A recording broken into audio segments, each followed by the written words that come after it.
Hello दोस्तों, नमस्कार।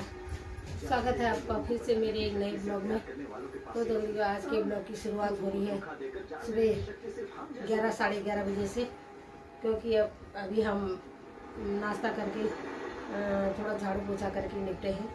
तो अब है इसके पैर की एक्सरसाइज की का टाइम, तो एक्सरसाइज कराती हूँ थोड़ा। और क्योंकि जल्द से जल्द ये पाँव सही करना है ताकि ये जल्दी अपने पैरों पर खड़ा हो सके और फिर अपने कॉलेज जाए, क्योंकि पढ़ाई का भी डिस्टर्ब हो रहा है और बहुत से काम होते हैं जो करने होते हैं। इसका ये लास्ट ईयर था बीटेक का, तो इसी साल इतनी बड़ी परेशानी आ गई है। तो बने रहें वीडियो में।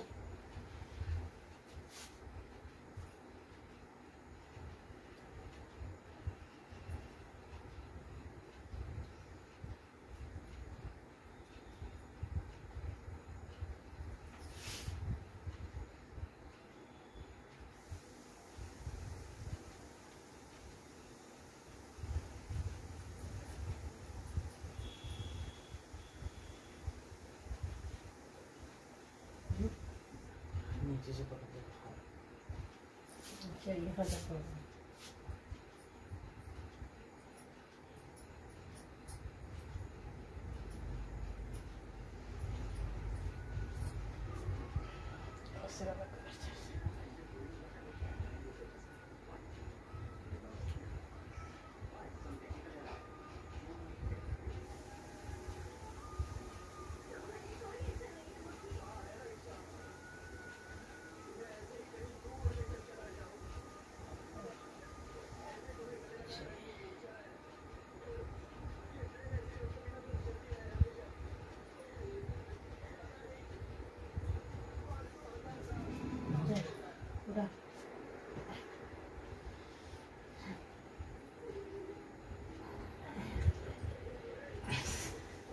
इससे बिल्कुल ताकत नहीं लगती है। तकिए से पैर नीचे होगा तभी ताकत लगेगी।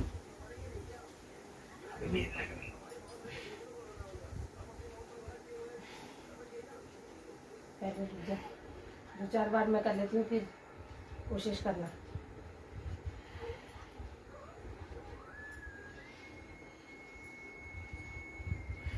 चल का 1 2 3 4 5 6 7 8 9 10 छोड़ दे। 1 3 4 5 6 7 8 9 10। चलो 1 2 3 4 5 6 7 8 9 10। 1 2 3 4 5 6 7 8 9 10। 1 2 3 4 5 6 7 8 9 10। 1 2 3 4 5 6 7 8 9 10। 1 2 3 4 5 6 7 8 9 10। 1 2 3 4 7 8 9 10। हो गया? अब नहीं हो रहा। चल रुक जा।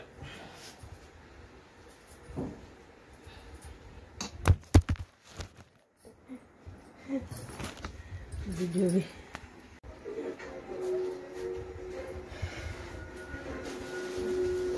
तो दबलियो कल लाई थी मैं मायके से, राखी बांधने गई थी। तो कल लाई थी मैं मायके से अरबी के पत्ते, मतलब गडरी के पत्ते। गडरी के नहीं होते हैं, 2 प्रकार की गडरी होती है। एक होता है पिनालू, जिसको हम पहाड़ी भाषा में अपने पिनाऊ बोलते हैं, और एक होती है गडरी जो काले रंग की होती है। वो अजीब होती है, उससे मुंह में कुछ कसैलापन आ जाता है। लेकिन जो सफ़ेद होती है वो हमारे काम की होती है। तो मैं ये पत्ते लाई हूँ। आज मैं बना रही हूँ झोली भात और अरबी के पत्तों की सब्जी, और बहुत टेस्टी होती है। और मैं इनको छील लेती हूँ, तैयारी कर लेती हूँ तब तक। तो अभी 12-1 बजे खाना बनाऊँगी। और ब्रिटिश कलेक्टर को अगवा करना था, पर ब्रिटिश कलेक्टर जब हमारे यहाँ हमारा पहाड़ी पर्व घीचगानी होती है, तो उस दिन ये भगवान को चढ़ते हैं। ये हो गए मक्के हो गए। हम पहले से 1-2 ये पत्ते तोड़कर, और जो बटे हुए होते हैं ऐसे इनको तोड़कर 1-2 मक्के तोड़कर सबसे पहले हम मंदिर में चढ़ाते थे और उसके बाद घर के मतलब हम खाते थे। तो पहले से तो ऐसे ही होता आ रहा है, लेकिन अब वो समय नहीं रहा। ना मक्के होते हैं, ये पत्ते तो कहीं कहीं पर फिर भी मिल जाते हैं, लेकिन मक्के दिखने बहुत भारी मुश्किल हो गए हैं, क्योंकि बंदर नहीं रहने देते मक्कों को। हमको कितने साल हो गए हैं कि मक्के नहीं चखे हमने। और अगर बाज़ार से लेते हैं तो वो स्वाद नहीं होता, बासी आते हैं। और पहली बार मैंने कई सालों में मक्के चखे, तो वो यहाँ परसों हम जब हल्द्वानी से आ रहे थे तो इधर के रास्ते आए हम, कैची धाम के रास्ते होते हुए, तब हमने भौली और ये भीमताल पर बहुत सारे रोड के किनारे लोग मक्के बेच रहे थे, क्योंकि उनके वहाँ बंदर नहीं होते होंगे।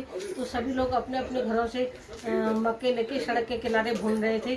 कोई चटनी लगाकर, कोई नमक लगाकर, कोई नींबू लगाकर बेच रहे थे। और काफ़ी मतलब लोग ले रहे थे, उनके सारे मक्के बिक रहे थे। बहुत हर एक दुकान पर, हर एक जो टीन शेड बनाए थे उन्होंने, वहाँ पर मतलब मक्के लेने वालों की भीड़ लगी थी। तो तब हमने भी लिए और बहुत स्वाद लगे मक्के। उस समय खैर मक्कों की नहीं हो रही थी इतनी, क्योंकि बहुत दिनों बाद हम घर लौट रहे थे, 10-15 दिन के बाद। तो अगर खुशी के समय खाते तो आनंद आता, एंजॉय करते करते आते। लेकिन हम इस समय परेशानी में थे तो कुछ खास महसूस नहीं किया। तो मैं फटाफट इनको काट लेती हूँ, और क्योंकि 12 बजने वाले हैं और इसके पापा भी आते ही होंगे, क्योंकि वो पंडित हैं। तो 3 दिन तक हमारे यहाँ रक्षाबंधन का त्यौहार मनाया जाता है पंडित लोगों के लिए, खास तौर पर पंडित लोगों के लिए, क्योंकि वो एक दिन में तो एक ही गांव में जा पाते हैं, 1 या 2 गांव में। तो 3 दिन तक वो पूरे अपने जजमानी का क्षेत्र कवर कर लेते हैं। तो वो भी आते ही होंगे। अभी आज उन्होंने 2 ही गाँव में जाना है और फिर 3 गाँव में कल को जाएंगे। 3 गाँव वो कल निपटा के आ गए, और तब तक मैं फटाफट इसको तोड़ लेती हूँ। और इसको जब इसका डंठल पहले से हम पहाड़ी मेहंदी होती थी हमारी, मझेटी बोलते हैं उसको हम पहाड़ी भाषा में। हम कहाँ कहाँ गाँव में मझेटी चोरने जाते थे, क्योंकि अपने वहाँ तो होती नहीं थी। जहाँ छाया होती है, जहाँ पेड़ ज़्यादा होते हैं, तो वो छाया की जगह में ज़्यादा होती है मझेटी। जहाँ धूप होती है वहाँ वो बहुत कम होती है, इसलिए हम अपने अगल बगल के गांव में मझेटी चोरने चले जाते थे। और आज वो समय भी नहीं रहा, और मझेटी तो है लेकिन लगाने वाले लोग नहीं हैं। अब मेहंदी चल गई है, कीप चल गई है। और पहले हम जन्माष्टमी के दिन के लिए कहाँ कहाँ से उसका इंतजाम करते थे। अगले दिन उसको सिलबट्टे में पीसते थे, पत्थर में पीसते थे, और तब रात भर लगाते थे। और बहुत देर तक सोते भी नहीं थे कि मझेटी मिट जाएगी हमारी। और तो आज वो पुराने दिन याद आ रहे हैं, क्योंकि अब जन्माष्टमी भी नज़दीक है। और मायके के वो दिन बहुत याद आते हैं, और लेकिन क्या करें, मजबूरी है और समय का खेल है। जहाँ बेटी का ससुराल होता है वहाँ के नियम धर्मों को अपनाना पड़ता है, वहीं के हिसाब से चलना पड़ता है, जो वहाँ के रीति रिवाज है। और तो वही हमने भी किया। तो मैं इसको काट लेती हूँ और फिर मिलती हूँ आपको, और खाना बनाती हूँ जल्दी से, और फिर मिलते हैं।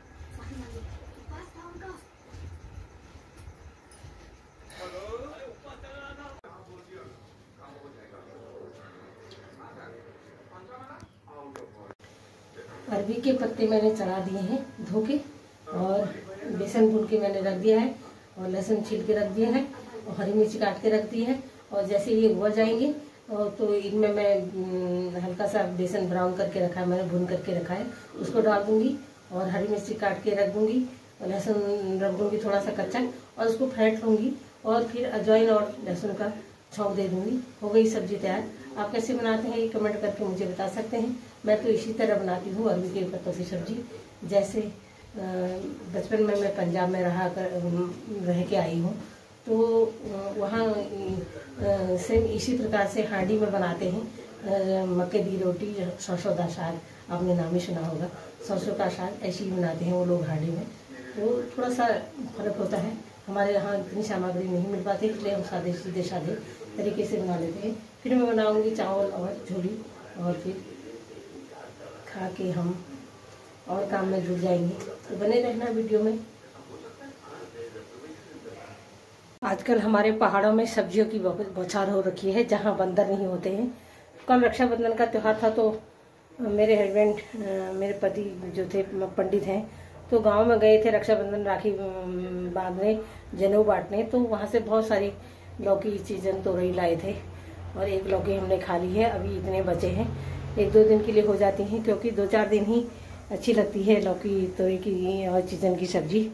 और वैसे तो जाना नहीं होता गांव में, रक्षाबंधन के बहाने वो भी गए। तो लोगों ने राखी बधवा के दक्षिणा के साथ साथ सब्जी भी दे दी। तो आजकल मतलब पहाड़ों में इतनी सुविधा है कि अगर एक मतलब किसी के भी लगे हैं तो वो अड़ोस पड़ोस में बांट बूट के खा लेते हैं। और ये अभी भी हमारे पहाड़ों का बहुत अच्छा रिवाज है।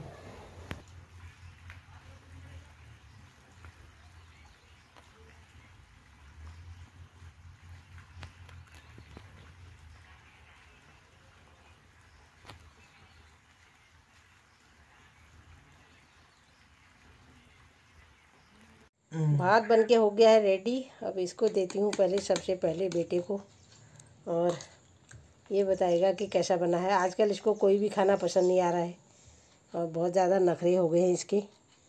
पता नहीं मेरे हाथ का स्वाद कम हो गया है या इसके मुंह का स्वाद। अब यही बताएगा कैसा हो रखा है। चख कैसा हो रखा है। ठीक हो बढ़िया। करीब खेत में मैंने झाड़ पात उखाड़ ली है, अब कोई घास वाला। तो दोस्तों अभी शाम के बजे हैं 4। तो खाना खाने के बाद, थोड़ा रेस्ट करने के बाद, मैं थोड़ा खेत में गई, थोड़ा झाड़ पात काटा, क्योंकि खेत में बहुत सारा झाड़ पात हो गया था हमारे यहाँ नहीं रहने से। और साग भिंडी भी बहुत टाइट हो गई थी, और मेरे फ्रांसबीन हो रखी थी, भिंडी हो रखी थी, सब बेकार हो गई। तो जिस समय परेशानी का विषय आता है, नुकसान का समय आता है, तो सब तरफ से नुकसान ही होता है। तो अभी मैंने झाड़ पात निकाल लिए हैं, और यहाँ पर देखो खेत में मैंने बहुत सारा सामान फेंका था, सारा भीग के सड़ गया है, रैक भी सड़ गए हैं। और इधर मिर्च में फूल लगे थे, लेकिन घास पात इतनी हो गई है कि उस पर मिर्च नहीं आ पाई। और इधर मेरी भिंडी भी हो रही थी। एक तो भिंडी वाले पेड़ बड़े हो गए थे, और दूसरी भिंडी मैंने बोई थी, ये दूसरी भी सब्जी पे लाए, छोटे हो रखे हैं अभी, मतलब भिंडी आने लायक हो गए। 2-3 भिंडियाँ हमने अभी तोड़ ली हैं, अभी बहुत सारी भिंडियाँ होने वाली हैं, बाद में होंगी। और मडुए के खेत में भी मैंने भिंडी के बीज बो दिए थे, अब होंगे या नहीं ये कह नहीं सकती। ये सारी भिंडियाँ हैं ये, और उधर हो तोरई की बेल, और देखते हैं क्या क्या होता है। और अब करती हूँ थोड़ा सा काम, थोड़ा सा लग रहा है सांप जैसा तो अभी नहीं लग रहा है, फिर भी थोड़ा बहुत राहत मिल गई है, क्योंकि सांपों का डर हो जाता है, सांप अंदर को आ जाते हैं। तो दगड़ियों, भिंडी, करेला और ये फ्रांसबीन वगैरह सब मैंने तोड़ के रख ली हैं। और यहाँ पर लौकी चिकन मेरे पास पहले से ही थे। आजकल सब्जी की बहुत बौछार हो रखी है, तो क्योंकि बरसात का समय है, तो चातुर्मास में तो हमारे पहाड़ों में सब्जी होती ही है, सभी जगह होती है वैसे। और तो दगड़ियों सब्जी भी तोड़ ली है, और खेत की भी सफाई हो गई है थोड़ा बहुत। और खेत की सफाई करना ज़रूरी हो जाता है, क्योंकि सांप कीड़ों का डर रहता है। आजकल बरसात के दिन है, तो सामने से है खेत, तो सीधे अंदर को ही आ जाते हैं जंगली कीट पतंगे। तो आज की वीडियो में बस इतना ही, और ज़्यादा कुछ नहीं है दिखाने को। तो आप स्वस्थ रहिए, मस्त रहिए, व्यस्त रहिए अपनी ज़िंदगी में, और खुश रहिए। तो मैं पुष्पा तुलतला फिर मिलती हूँ आपको एक ऐसी ही नई वीडियो में। जय हिंद, जय उत्तराखंड, जय भारत।